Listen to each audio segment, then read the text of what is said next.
Salam herkese millət, mən Fəxri Əsadov və yeni videomuza xoş gəldiniz.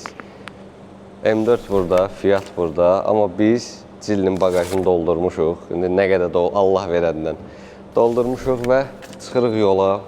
May ayındayıq. Bir məqsədimiz var. Avtomobilimiz qırmızı. Qırmızı bir yerə getməliyəm.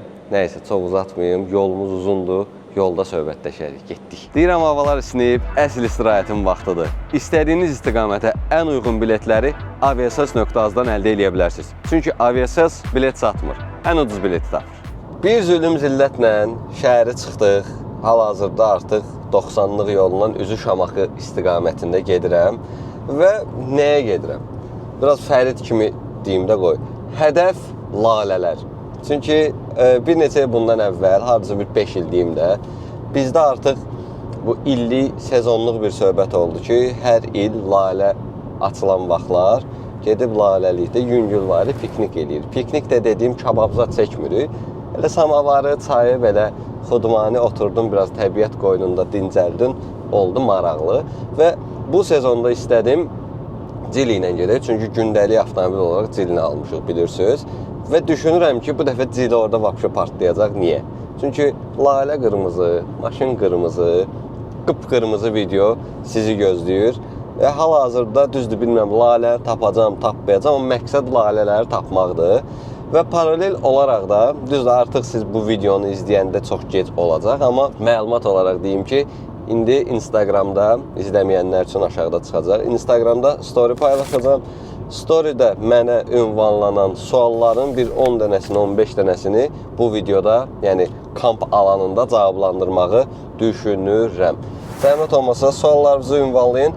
YouTube üçün hal-hazırda video çəkirik. YouTube'da sizin suallarınızı cavablandıracağım.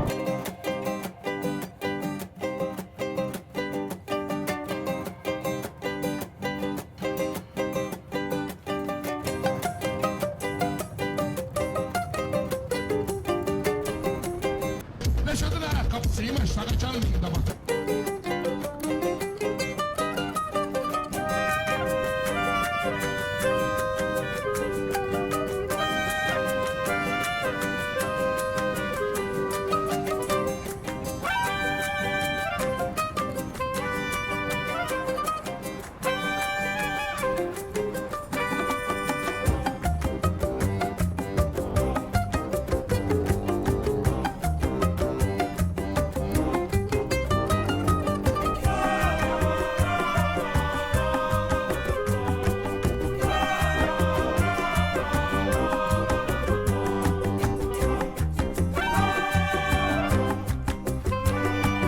Şamaxıdayıq, amma Şamaxıda da dayanmırıq. İsmayıllıda bir dənə toçka var. İlk dəfə ora gedəndə Mazda ilə getmişdik. Çox qəşəng şəkillər falan çəkdirmişdik. Çox bombaydı. Lalə həqiqətən tutuzdurmuşduq, necə deyərlər. Amma keçən il biraz gecikdim. Ya bilmirəm, hava biraz nəsə nito oldu. Ya çox ki, mən gecikdim. Getdim, çıxdım, lalə falan yox idi. Ona görə İsmayıllıya kimi dayandı yoxdur, amma bir dənə dayanma ola bilər, pit stop ola bilər, o da nə? Yol üstü normalini qutab və yaxud drop kətə axtarıram ki, yol üstü şesi yedin, yola davam eləmək olar. Çünki gedib çatacağımız yerdə artıq çayı falan özüm təşkil edəcəm. Amma çaydan əvvəl yemək lazımdır. Görək indi yolumuza, rastımıza kim çıxsa. Bundan da savayı İsmayıllı yolda bilmirəm, düzəlib yoxsa yox. Çünki Şamaxıdan sonra İsmayıllı yolu, yəni Qəbələyə gedib çıxan yol bütün iş gedirdi, təmir işləri gedirdi neçə ildir. İndi biraz TikTokdan, sosial şəbəkələrdən falan gördüyüm qədərlə nəsə olunub, yeri gəlmişkən baxın elə olub. Deyəsən, olmayıb ha deyən, olub. Yes, təzə yoldur da bu. Əvvəl aşağı ilə gedirdik, indi yuxarı ilə gedirik. Bir dəqiqə. İsmayıllı, Balakən, Axsu, sola. Düz. Qəşəng təzə yol. Super, nə qəşəng. Yaxşı insan sözün üstünə düşər. Yaxşı insan sizsiz. Siz də zəhmət olmasa videomuzu bəyənin. Kanala abunə olmayanlar abunə olsun. Bax, sizə isti reportaj göstərirəm. Bax, İsmayıllı yolundan gələ bilərsiniz. İndi dayı, sən burada abugana çıxmırlar da, ürəyim mənim. Nəysə.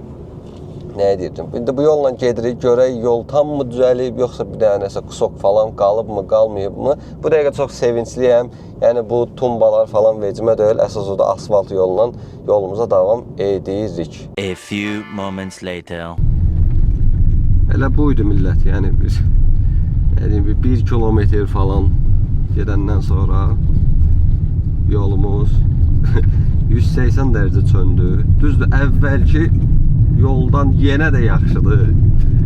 Amma görək bu yol hara kimi belə gedəcək. Kartada baxıram, qabaqda nəsə deyəsən düzəlir. Amma gedib görəcəyik.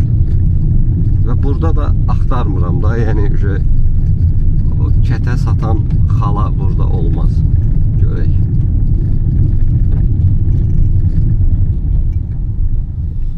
Zor risk buradan sol atlayır. Yol əl işləyir. Deməli biraz bu Gruntava ilə getdik. Az getdik, çox getdik. Bu yola gəlib çıxdıq. Şu iki tərəfli, qəşəng, gözəl. Bu yolu mən bir neçə il bundan əvvəl Gruntava ilə getmişəm. Çox pis idi. İndi zordur. Qəşəng. İnşallah ki, axıra kimi də belə olar. Belə görünür. Görək. Yol üstü pit stop elədik. O çoxdan da axtardığım qutab, kətə tapmışam. Prosedur belədir. Burada pişir. Bir də sağ olsun hazırlayıb bizim üçün. Samavar zat da var, amma bizdə də var. Samavarımız var. İndi bu bəhbəhlə yeyəcəyik. Uşaqlar, ac olanlar varsa pauza verin, bir şey yiyin, qalanına baxarsınız.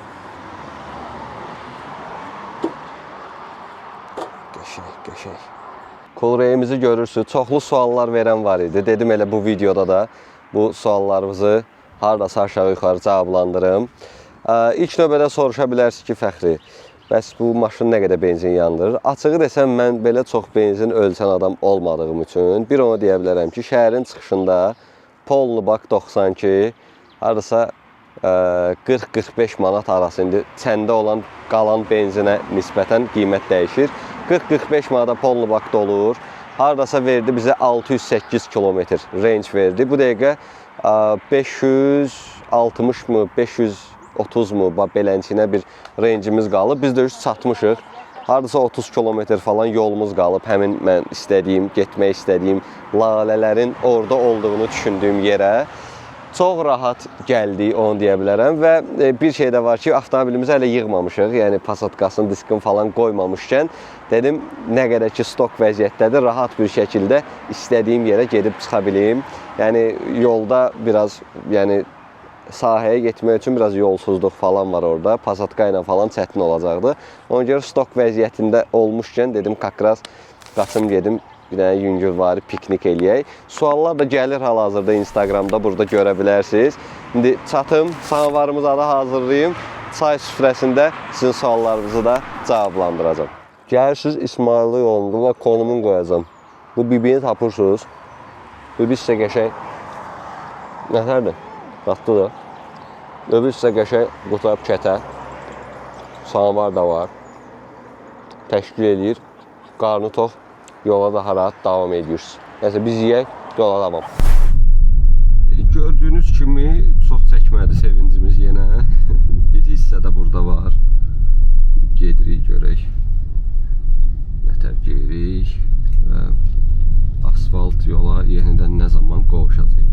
Amma 27 kilometr qalıb finişə, yəni çatma yerinə. Görək.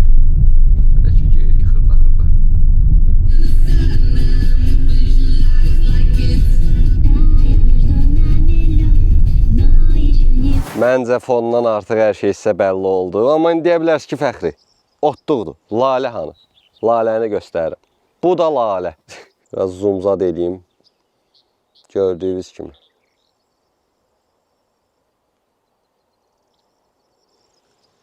Bu da bizim cili. Maşınımızı qəşəng saxladıq.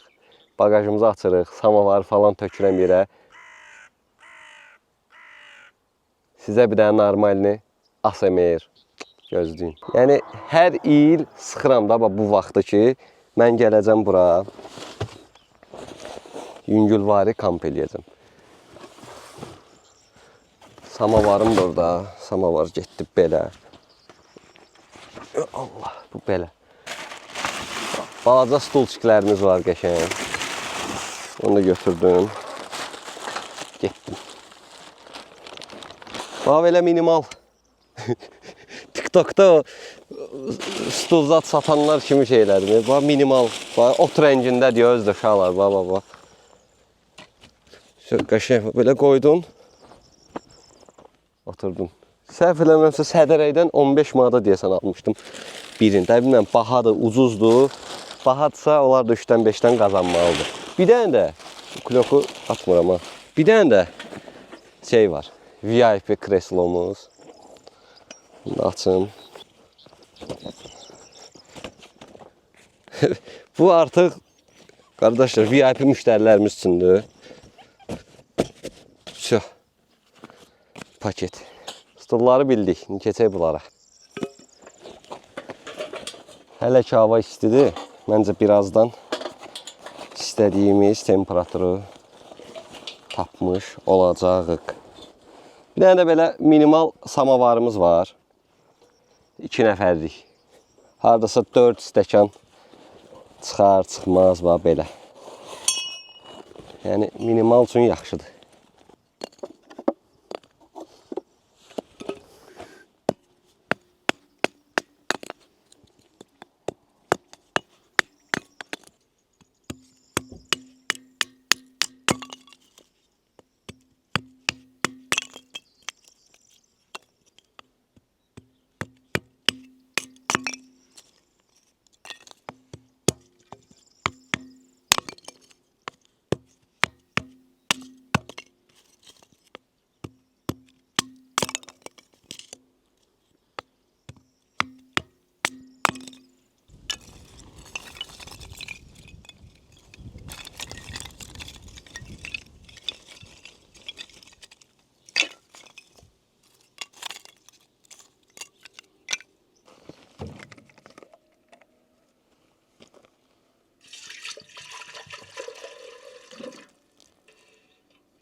A few moments later. Zolaqda saxlamışıq deyə gözlənilmədən lafet gəldi.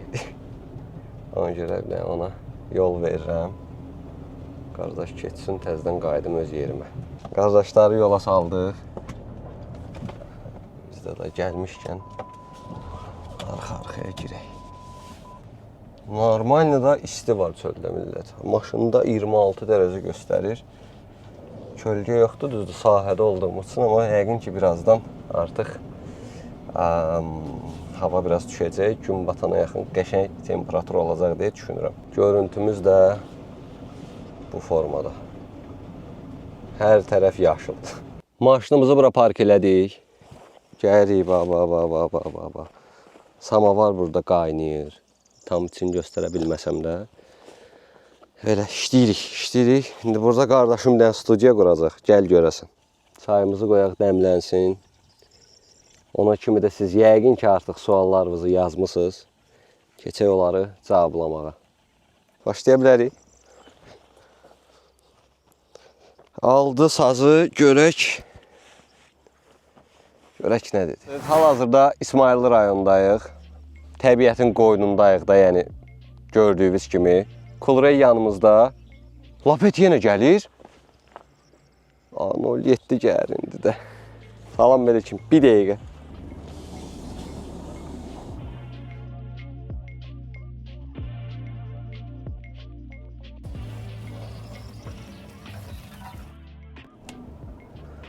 Belə olmaz. Bura gərək svetofor qoysunlar. Gəldik, çıxdıq. İsmayıldayıq, təbiətin qoynunda, Kulrey yanımızda. Sağ olsun bizi heç incitmədi. Düzdür, dəhşət bir yolsuzluq şəraitinə falan da girmədi, amma yenə də rahat gəldik. Əsas məsələ odur və ən əsas məsələlərdən biri də 92 oktanlı benzinlə, yəni çox rahat gəldik. Hətta sizə deyim ki, qalan benzinlə də rahat da Bakıya qayıdacam. Elə 1-2 gündə Bakıda sürərəm deyə düşünürəm. Çünki polnu bakla şəhərdən çıxdıq. Hal-hazırda 4də birini işlətməmişik. Bax, belə bir şeydir. Çox uzatmadan, maşın zat da gəlmədən istəyirəm sizin bu suallarınıza yavaş-yavaş cavablandırım. Bəzi, misal üçün, suallar var, hansı ki, düşünürəm ki, onunla bağlı 100-dən çox sual gəlib, toplu bir cavab vermək istəyirəm. M4 CS-in aqibəti nə formada olacaq, rəngi mi dəyişəcək, necə olacaq? Bu suala istəyirəm cavab verim. M4 CS, millət, ağ rəngdədir hal-hazırda, amma narıncı rəngə yəqin ki, çevirəcəyik. Rəng olmayacaq, vinil etmək istəyirəm. Sadəcə, hal-hazırda vinillə bağlı sənədləşmədə problem var deyirlər. Nə deyirlər? Ona görə hələ qalıb bu məsələ. Bundan savayı, hələ ki, elə bir bu dəqiqə fikir də yoxdur maşının rəngini dəyişmək. Yəqin 1 il sonra falan avtomobili narıncı etməyi planlaşdıracam. Amma rəng dəyişəcəksə narıncı olacaq. Başqa rəng hələ ki düşünmürəm. Son qərarla nəsə başqa bir rəng eləyərəm, eləmərəm, onu da sözüm verməyim. Amma hal-hazırda fikrim sırf narıncı rəng üzrədir. BMW M4 CS-i gündəlik avtomobil kimi sürmək kimi bir fikriniz varmı? Açığı desəm xeyr, çünki gündəlik avtomobilim düz də yanımdadır və gündəlik sürəsi olsaydım hal-hazırda M4 ilə burada olmalıydım və düşünürəm ki, heç də yaxşı olmazdı M4 ilə burada olmaq hal-hazırda, çünki yol hələ tam düzəlməyib, siz də gördünüz bunu. Amma belə desəm, çalışıram ki, həftə ərzində bir neçə dəfə avtomobili idarə edeyim, əsasən də quru havalarda belə desəm. Və bundan savayı nəzərə alsaq ki, avtomobil 98 oktanlı benzin sərf eləyir və 3 litr həcmində turbo şarjlı mühərrik, performans avtomobil, yəni normal sürüşdə 15-16 litr benzin sərfiyyatı olur. Ona görə də 98 benzin 15-16 litr sərf etməkdənsə 92 ilə işləyən 8-9 litr mənə görə benzin işlədən maşın sürmək daha məntiqlidir və hündürdür, rahatdır, genişdir, nə yalan deyim. M4 daha çox biraz avtomobildən belə deyim, performans almaq istəyəndə, belə də sürmək istəyəndə adama lazım olur, belə deyərdim. Amma gündəliyə açıq desəm, axotum olmur heç. Çünki Coolray rahatdır, rahat özüm üçün kondisionerimizi alıb qoşub gedirəm. Özün nəcəb driftkar yığıb driftlərdə iştirak etmirsən, çox maraqlı olardı. Əslində razıyam, maraqlı olardı. Sadəcə hal-hazırda elə bir maddi vəziyyət yoxdur. Bundan savayı da ki, ölkəmizdə trek, yəni tam legal, qanuni, belə deyim, drift avtomobili üçün olan trek olmadığı üçün və drift avtomobilini gündəlik, belə deyim, ən azından trekə gedib gəlməyə istifadə edə bilmədiyim üçün mənə biraz xərcli gəlir hal-hazırda o vəziyyət. Amma nə vaxtsa, nə bilim, sponsorlar olar, bu məsələ daha da böyüyər, bizim ölkədə daha da çox inkişaf eləyər. Mən də bəlkə qoşularam, amma açığı desəm, yəni bu işi bizim ölkədə görən insanlar var və görürəm necə əziyyət çəkirlər. Düzdür, bir tərəfdən olur, yarışlar olur, Gürcüstana falan gedirlər, mən də gedirəm, çəkirəm, göstərirəm, iştirak edirlər, ölkəni təmsil edirlər, razıyam. Amma sırf öz adıma danışası olsam, hal-hazırda elə bir şey düşünmürəm, ya maddi cəhətdən də bu dəqiqə elə bir imkan yoxdur, yalan deməyim. Əvvəl kimi uşaqlarla rayon vloqu etməyi düşünmüsən heç? Açığı desəm, əvvəl uşaqlarla gedirdik, tez-tez gedirdik amma evlənəndən sonra artıq yoldaşımla gedirəm. Misal üçün, yoldaşım kamera arxasında bu dəqiqə baxır, nəzarət edir çəkilişə. Amma uşaqlarla artıq rayon deyil də, ölkə xaricinə getmək daha məncə maraqlı olur. Hansısa tədbirə, hansısa eventə bir neçə maşın yığılıb getmək. Düşünürəm, həm kontent cəhətdən, həm də daha maraqlı olar deyə düşünürəm. Və bir şey də nəzərinizə çatdırım ki, biz uşaqlarla rayona falan gedəndə əsasən o zamanlar pandemiya vaxtı idi. Yəni, ölkədən zaten çıxmaq olmurdu. Ona görə rayonlarda, belə deyim, kontent çəkirdik, nə bilim, şəlaləyə gedirdik, dağa-bağa gedirdik. Amma uşaqlarla, belə deyim, dostlarla nəsə bir harasa getmək, düşünürəm ki, xaricə, yəni ölkədən kənarda bir eventə falan getmək daha maraqlı olar, kontent cəhətdən də düşünürəm. M4 CS, Geely, Fiat, Mandarin. Mandarin qardaş artıq yoxdur, sən deyəsən bir neçə aydır izləmirsən. Bunlara başın qarışdı, Mazda çoxdandır yatıb, bəlkə oyadasan. Mazda razıyam, Mazda hardasa M4 CS alınandan bəri yatıb, qarajda gözləyir. Düzdür, vaxtaşırı gedirəm, xodlayıram. Bu yaxınlarda videosunu çəkmişdik, yağın falan dəyişmişdik. Amma gündəlik deməyim, heç ay ərzində də sürmürəm avtomobili. Məsələ nədir? O avtomobilin biz hələ tam axırına gedib çıxa bilmədik. Yadınızdadsa 3 il və yaxud 4 il bundan əvvəl biz Türkiyəyə getdik, turbo qoşduq avtomobilə falan filan, amma tam işimiz bitmədi. Yəni avtomobil yenə də tam istədiyim ideallıqda, stabillikdə işləmir. Bundan savayı bütün xortumlar falan hamısı dəyişilməlidir. Onlar hamısı sifariş olunmalıdır və düşünürəm avtomobil rənglənməlidir, nə bilim bamper alınmalıdır, salon yığılmalıdır falan. Ona görə xırda-xırda, kusok-kusok eləməkdənsə və bir şey də nəzərinizə çatdırım ki, avtomobil normal şəhərdə olan bir avtomobil deyildi. Ölkədə təkdir, bir dənədir, o da bizdədir. Ona görə onun heç bir detalını biz bu ölkədə tapa bilmirik və düşünürəm vaxtaşırı imkanlaşdırdıqca ehtiyat hissələrini yavaş-yavaş alıb, stoklayıb, sonra bir dəfəlik avtomobili söküb, bütün çatışmayan cəhətlərini yığıb, tam proyekt halına salmağı planlaşdırıram açığı desəm.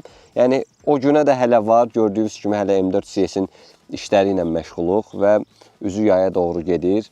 M4 CS-nə yəqin daha çox kontent gələcək. Ona görə Mazda bir müddətdə gözləsə məncə bizdən inciməz. Çox maşın çox xərc deyil, çünki proyektləri çatdırmaq olmur məncə. BMW, Mazda və Geely plus Moto. Qardaş, çox sağ ol. Yəni bu sualı deyim, bu şərhi yazdığın üçün təşəkkür edirəm. Çünki çox adam başa düşmür.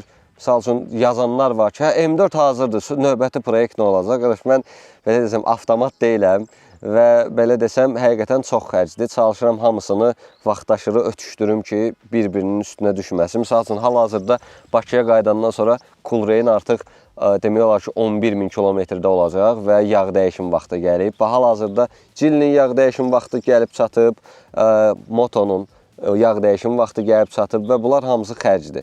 Yəni ona görə də çalışıram yavaş-yavaş yəni çatdırım. Yəni başqa onsuz variantımız yoxdur. Və məsəl üçün növbəti proyekt falan soruşanlar üçün yəni soruşmayın da, yəni gördüyünüz vəziyyəti məncə görürsüz və düşünürəm mənim hal-hazırdakı vəziyyətimi 2 və daha çox avtomobili olanlar başa düşər. Çünki bəzən olur ki, misal belə deyim, hansı maşında benzin var, onunla harasa gedirəm falan. Yəni belə bir formada da vəziyyətdən çıxıram. Müəllim, bu qıpqırmızı 3 silindirdir ya 4 silindirdir? Yanımda gördüyümüz qıpqırmızı 4 silindirdir. Bundan əvvəlki Coolray 3 silindir idi. Onu da sürdüm. Düzdür, indi bu yeni avtomobildir, 4 silindir artıq mühərrikdir falan, aydındır. Amma mən heç 3 silindirlə də, yəni bir öncəki Coolray ilə də heç bir problem yaşamamışdım. Və belə desəm, rahat da sürdüm, hər yerə sürdüm. Veş də yüklədim, getdim, 5 nəfər gəzməyə də getdik falan. Heç vaxt məni incitmədi. Deyirlər, biraz səsli işləmək söhbəti var ki, bir öncəki nəsil, yəni 3 silindir Coolray bir tık daha səsli işləyir mühərriki. Yəni, mən elə bir şey, yəni, bəlkə də elədir, amma mənə bir narahatçılıq eləmədi. Yəni, heç vaxt fikirləşmədim. Bu motoru səsli işləyir falan düşünmədim. Yəni, sakit, komfortlu maşındır, nə yalan deyim. Nəyi kaş ki belə etməzdim demisən? Yəni, 100%. Məncə, hər kəs həyatda bir neçə dəfə bu sözü işlədib. Sırf, misal üçün, bu dəqiqə ağlıma gələn, kaş 190'ı satmazdım deyə bilərəm. Yəni, o maşın həqiqətən çox qəşəng maşın idi. Yəni, həmin vaxtı, açığı desəm, biraz maddi tərəfdən pul lazım idi. Ona görə avtomobili satmaq məcburiyyətində qaldım. Amma çox heyif ki, mən həmin 190 satdığıma peşmanam, bəli. Çünki o avtomobili satandan mən hələ də, yəni inanmaya bilərsiniz, amma hər gün mən saytlarda baxıram. Alacağımdan deyil, amma baxıram. Amma bugünə kimi o doluluqda, o vəziyyətdə ikinci bir 190 mən hələ də görməmişəm. 190 məndə olan vaxtı paylaşırdım ki, çox doludur mənim avtomobilim, başqa yoxdur falan filan. Bir nəfər çıxdı həmin vaxtı, mənə göndərdi ki, qardaş, eyni komplektasiyadır mənim maşınım da doludur falan. Amma avtomobil sıfırdan yığılmalıydı da, yəni kondisyonu, belə deyim, vəziyyəti o qədər də yaxşı deyildi. Doluydu, okey, amma sastayaniyası o qədər yaxşı deyildi. Amma mənim 190'ım həqiqətən, yenə yadıma saldınız. Çox konfet kimi maşın idi, yəni bildiyimiz. Heyf, yəni qismət, alan adam da sürür, hələ də necə satmışıqsa elə vəziyyətdə sürür. O da can sağlığı ilə problemsiz sürsün, eləsin. Yəni gözüm qalmayıb o bir mənalı şəkildə, amma kaş söhbətinə bax belə bir cavab verə bilərəm ki, 190. Vaz proyekti gələ bilmə ehtimalı varmı? Qəşəng sualdır, çox verilir bu sual mənə. Düşünürəm ki, bəli, Vaz proyekti haçansa olacaq, amma o, nə bilim, Perodok, Passatka, Massatka elə yox. Mən Vaz proyekti yıxsam, zavoda sadiq qalmağı düşünürəm. Yəni, elə bir proyekt çıxartmaq istəyirəm ki, yəni, elə bir, konveyerdən indi çıxıb da maşın. Yəni, o vəziyyətdə bir VAS proyekti etməyi planlaşdırıram. Görək, qismətində haçansa, yəni planda var, fikirdə var, qismət olar, eləyər inşallah.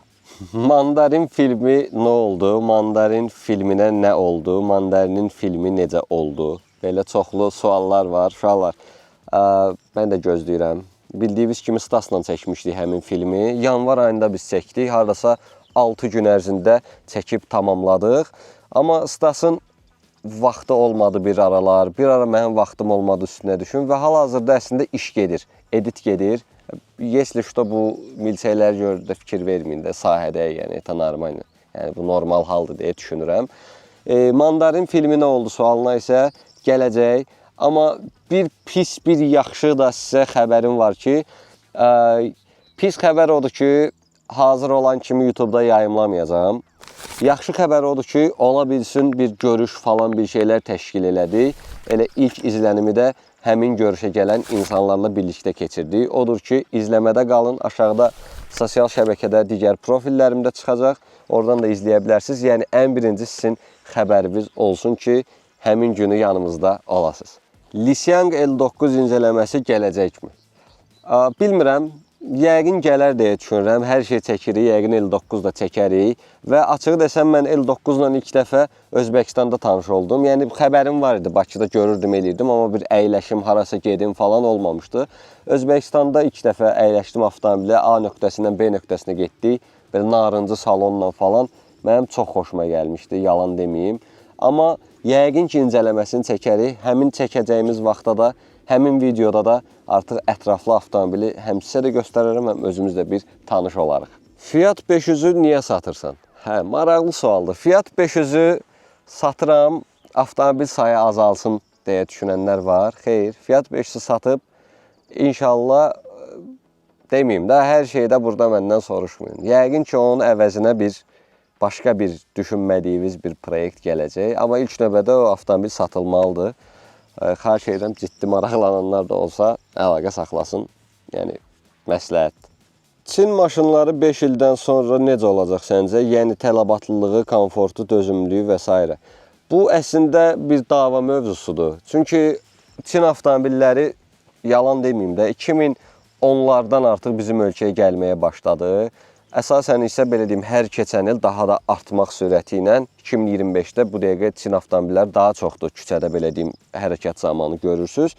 Amma bir dənə problem odur ki, bu Çin avtomobilləri ölkəyə gələndən bəri daydaylar, nə bilim, dayılar deyir ki, bir 5 il sür onu gör nə günə düşəcək, nə olacaq? Qardaş, yəni 5 il deyə 10 il keçib də bu söhbətin üstündən, bəlkə də 15 il daha keçib üstündən. Yəni, yanımızda da gördüyünüz kimi ikinci əl bazarda yavaş-yavaş formalaşır. Mən düşünürəm ki, düzdür, 2005-in, 2008-in Çin avtomobilləri o qədər də keyfiyyətli, yaxşı deyildi. Amma bu o demək deyil ki, elə həmişə eyni formada da qalacaq. Çin özdə elə bir ölkədir ki, yəni özünü daim inkişaf elətdirir və hal-hazırda gəldiyimiz vəziyyət budur. Ona görə də düşünürəm, Çin avtomobilləri hər keçən il daha da püxtələşməyə, daha da inkişaf etməyə də davam edəcək. Məncə, daha maraqlı avtomobillər də gələcək. Qaldı ki, 5 ildən sonra nə olacaq, 10 ildən sonra nə olacaq? Valla, mən özüm şəxsən istifadəçi olaraq deyə bilərəm ki, mən çox razıyam. Və bir öncəki Coolray satdığım adamı da arada görürəm, yolda avtomobili falan, o da normal şəkildə sürür, heç bir problem yaşamır. Məncə, Çin olaraq deyil də, brend olaraq diqqət yetirsəz, daha yaxşı olar sizin üçün. Çünki artıq bazarda güvənə biləcəyiniz normal bir vəziyyətə, normal bir səviyyəyə gəlmiş yetərincə Çin brendləri var. Bir çay süzüm. Milçəklər imkan verir ki, bir dəfə də Lamborghini çək də. Qardaş, bilmirəm, sən baxmırsan deyəsən. Çünki Lamborghini Revuelto çəkmişik, ölkədə bizdən başqa çəkən olmuyor. Bundan savayı, yəni yetərincə düşünürəm ki, ölkədə və yaxud da ki, ölkə xaricində supercar falan mən çəkmişəm. Neçə dən Ferrari incələməsi var kanalda. Sadəcə yaxşı izlənmir, yaxşı baxmırsınız. Bilmirəm, niyə baxmırsınız, o sualıma hələ cavab tapa bilməmişəm, amma fərqi yoxdur, mən yenə də çəkməyə davam eləyəcəm. Gəldilər hə yenə. Görün bu, bura gəlmə də, sən can, bura gəlmə, 4 dəfə çıxar. Gələn oxşamır, abarotlu gedir.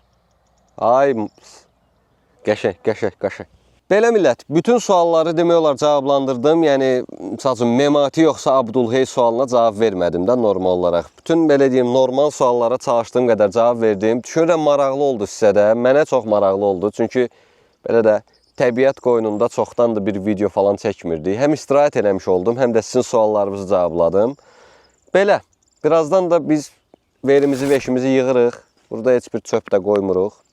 Tərpənirik üzü Bakıya tərəf. Zəhmət olmasa videomuzu bəyənməyi, kanalımıza abunə olmamısınızsa, kanala da abunə olmağı unutmayın. Özünüzə yaxşı baxın. Sağ olun, salamat qalın. Niyə güldürürsən bana mənə arxada?